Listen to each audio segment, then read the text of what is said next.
आज आप सोच रहे होंगे कि मैं दोबारा से आप लोगों के सामने आई हूँ। मैंने आज महेश नेगी को मीडिया में बोलते हुए सुना और उसमें जो कुछ आज उन्होंने बौखलाहट दिखाई, इससे साफ ज़ाहिर होता है कि महेश नेगी मेरी जांच को मैनिपुलेट कर चुके हैं। क्योंकि मैं थाने में अब तक अपने बयान लिखाने कम से कम 6 बार जा चुकी हूँ और मुझे आज तक इस बारे में कोई बात नहीं पता चली है कि जाँच में क्या चल रहा है। वो हर बार अपनी ऑडियो में आज वो मीडिया के सामने आए थे, उन्होंने इसमें यही बात रखी कि जांच में तथ्य सामने आ रहे हैं। इसका मतलब जांच की सारी जानकारी उनको पुलिस प्रशासन द्वारा दी जा रही है, क्योंकि मुझे तो इस बात का कभी पता नहीं चलता। और दूसरी बात यह है कि जो ये बोल रहे हैं कि बाल आयोग में जो इनका केस है उसके लिए ये बाल आयोग भी गए हैं और महिला आयोग भी गए हैं। बाल आयोग में इनका केस कैसे हो गया? जो इन्होंने बाल आयोग में जो एप्लीकेशन दी है वो तो किसी हरी सिंह नेगी जो बार एसोसिएशन के कोई अध्यक्ष हैं उनके द्वारा दी गई है। तो इसका मतलब इसमें महेश नेगी का भी हाथ है। और जो उन्हें पता चल रहा है कि इन्होंने जो बाल आयोग में एप्लीकेशन दी है उसमें जो ये बता रहे हैं कि उसमें भी हमें जांच का पता चल रहा है। तो मैं तो सिर्फ इतना कहना चाहूँगी कि जो बाल आयोग वाले हैं और जो पुलिस प्रशासन वाले हैं वो दबाव में आके बच्चे को अधिकार ना दिला के इस बात को उलझाने की कोशिश कर रहे हैं। ये अपनी बातों से साफ जाहिर कर रहे हैं कि बाल आयोग में भी इन्होंने ये केस करवाया है। तो ये मैनिपुलेटिंग नहीं है तो और क्या है? इन्होंने मेरे ऊपर इतने सारे आरोप लगा दिए झूठे झूठे और इतने सारी जगह इन्होंने प्रार्थना पत्र दिए हैं, जबकि मैंने इनसे सिर्फ इतना कहा है कि मुझे अपनी बच्ची का डीएनए टेस्ट करवाना है और उसके अधिकार उसको दिलाने हैं।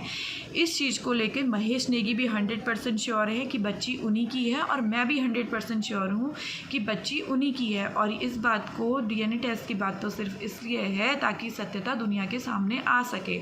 और जो ये नार्को टेस्ट के लिए कह रहे हैं, मैं कल सीओ सर के ऑफिस गई थी, वहाँ इन्होंने एक एप्लीकेशन दी है, इनकी वाइफ के थ्रू वो एप्लीकेशन आई है रीता नेगी के कि नार्को टेस्ट मुझे करवाने के लिए इनने उसमें बोला है कि हम अपने खर्चे से नार्को टेस्ट करवाएंगे। मैं इनके साथ कोई टेस्ट नहीं करवाना चाहती हूँ।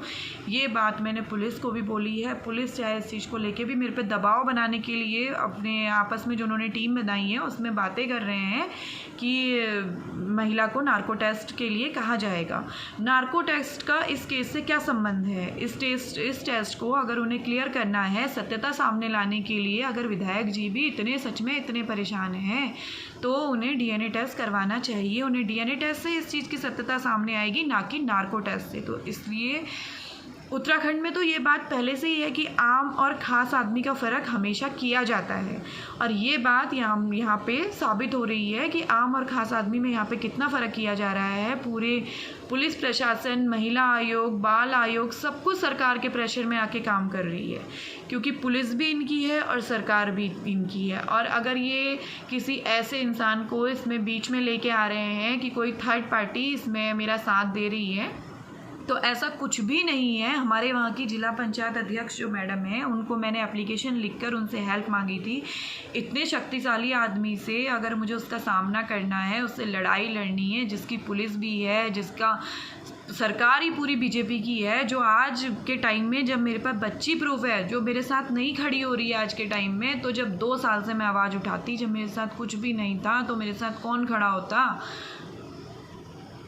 और जिस तरह से ये मीडिया में आके आज इन्होंने बोला, मेरा चरित्र हनन किया, इन्होंने ये बात बोली कि उसके 3 पति हैं। 3 पति हैं, सिर्फ बोल देने से क्या होता है? ये मेरे 3 पति को सामने लेके आए। कौन मेरे 3 पति हैं? स्त्री का चरित्र हनन करने के अलावा इन लोगों के पास कोई और रास्ता नहीं है। अगर ये चाह रहे हैं कि ये मुझे इस तरह से मेंटली हरेसमेंट करके डीएनए टेस्ट से चूक जाएंगे, तो ऐसा बिल्कुल नहीं है। दुनिया इस बारे में, लोग इस बारे में क्या क्या धारणाएं रखते हैं, इस चीज़ से मुझे कोई फ़र्क नहीं पड़ता। आप लोगों को मेरे इस वीडियो से जवाब मिल रहा होगा। जो लोग मुझसे ये जवाब करते हैं कि मैडम आप 2 साल तक क्यों चुप थे, आपने 2 साल से आवाज़ क्यों नहीं उठाई, उन्हें इस वीडियो के माध्यम से जवाब मिल रहा होगा कि मैं 2 साल तक क्यों चुप थी। अब जब मेरे पास बच्ची प्रूफ है, मैं डीएनए के लिए पिछले आज लगभग 15 दिन हो गए होंगे, मैं तब से डीएनए के लिए बोल रही हूँ कि डीएनए टेस्ट मेरी बच्ची का करवाओ। तो उस बारे में क्या पुलिस ने जोर डाला विधायक पे कि आप डीएनए टेस्ट क्यों नहीं करवा रहे हो बच्चे पे? पुलिस ने तो सिर्फ इस बारे में, इस विषय में जोर डाला है कि आप नार्को टेस्ट कराओ, जैसा विधायक जी कह रहे हैं आप वैसा करते जाओ, और बातों में उलझा रहे हैं मुझे।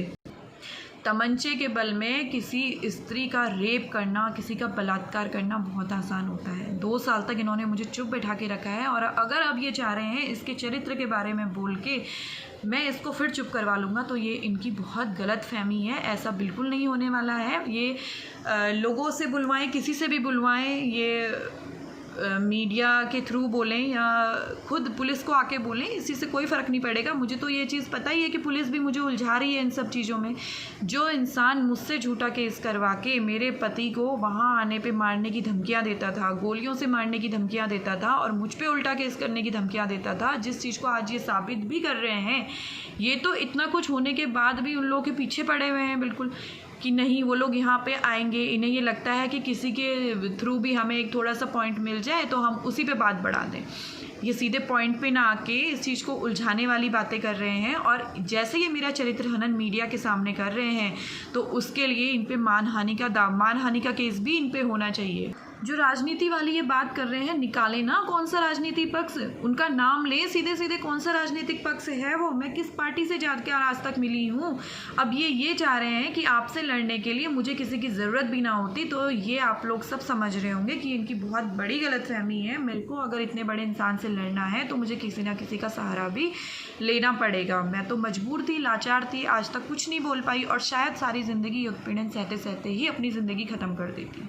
लेकिन जब आज मुझे बेटी हुई, जब मुझे बेटी हो रखी है, तो मुझे पता चल रहा है कि मातृशक्ति कितनी बड़ी चीज़ है। जब मैं माँ बनी हूँ तो मुझे पता चल रहा है कि अपनी बेटी के अधिकार जो मैं मांग रही हूँ तो मैं कुछ गलत नहीं कर रही हूँ। महेश नेगी को भी ये बात पता है कि मेरा खून है, मेरी बेटी है। वो कैसे इंसान है जो अपनी बेटी को अपना नाम देने से पीछे हट रहे हैं, मेरे को तो ये समझ में नहीं आ रहा है। मेरे चरित्र के बारे में तो उन्होंने बहुत ईजिली बोल दिया और अपना बैकग्राउंड उन्होंने नहीं देखा।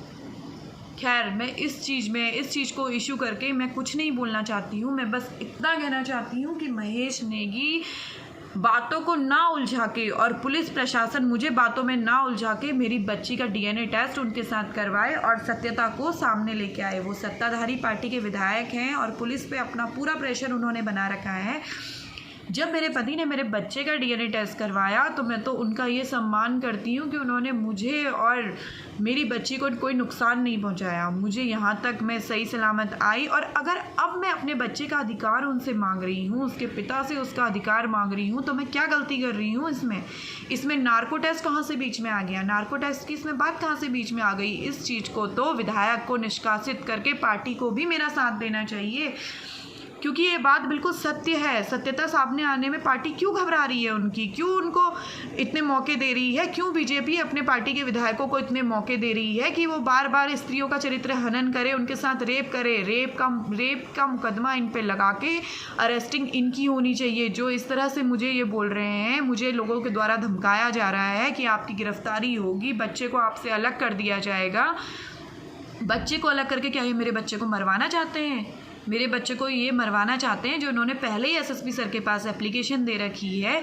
उसमें ये चाहते हैं कि मेरी बच्ची को ये ख़त्म कर दें और उसके बाद DNA टेस्ट इनका ना हो और ये DNA टेस्ट से हट जाए। मैंने भी एसएसपी सर को इस बारे में लेटर दिया था, लेकिन मेरे इस लेटर का कहीं पे कोई जिक्र नहीं आया। आज मैं आप लोगों को बताना चाहती हूँ कि एसएसपी सर को मैंने ये बात साफ साफ लिख के कही थी कि महेश नेगी की पत्नी जो ये लेटर दे रही हैं, ये लेटर में उन्होंने ये लिखा है कि बच्ची को महिला से खतरा है। अब आप लोग एक बात बताइए, बच्ची मैंने 9 महीने पेट में रख के अपनी बच्ची को जन्म दिया है, तो मुझसे बच्ची को क्या खतरा हो सकता है?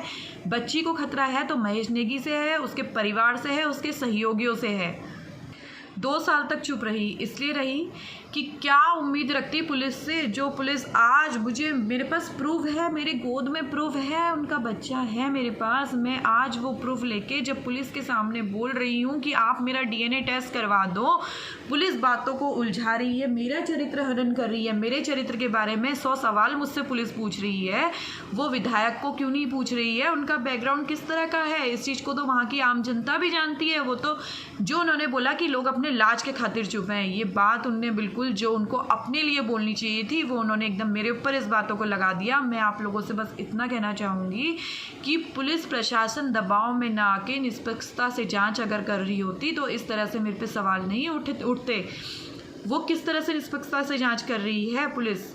कोई निष्पक्षता से इसमें जांच नहीं चल रही है। मुझसे मेरे बयान जो लिए जाते हैं वो सारे महेश नेगी के लिए ही लिए जाते हैं। और अब नार्को टेस्ट भी बीच में आ गया है। अब देखते हैं इसमें आगे क्या होता है। नार्को टेस्ट मुझे नहीं करवाना है, मुझे अपने बच्चे का DNA टेस्ट ही करवाना है। और जो ये बार बार गोलियों से मारने की धमकी देते हैं, और वो धमकी देना अपनी बंद करें। और बहुत टाइम हो गया, 2 साल काफ़ी लंबा टाइम होता है। 2 साल से मेरे साथ ये जो कुछ भी हो रहा है, मैंने ये जो भी पता है सब कुछ मुझे पता है। मैंने इसके लिए किसी के आगे आज तक आवाज़ नहीं उठाई है, और अब मैं इस चीज़ के लिए आवाज़ उठाऊंगी। लोगों की क्या धारणाएं होंगी मुझे इस चीज़ से कोई फ़र्क नहीं पड़ता। मैं अपनी बच्ची को, मुझे न्याय दिलाना है, मैं अपनी बच्ची को न्याय दिला के ही रहूँगी। और विधायक जी के साथ अपनी बच्ची का DNA टेस्ट करा के ही पीछे हटूँगी।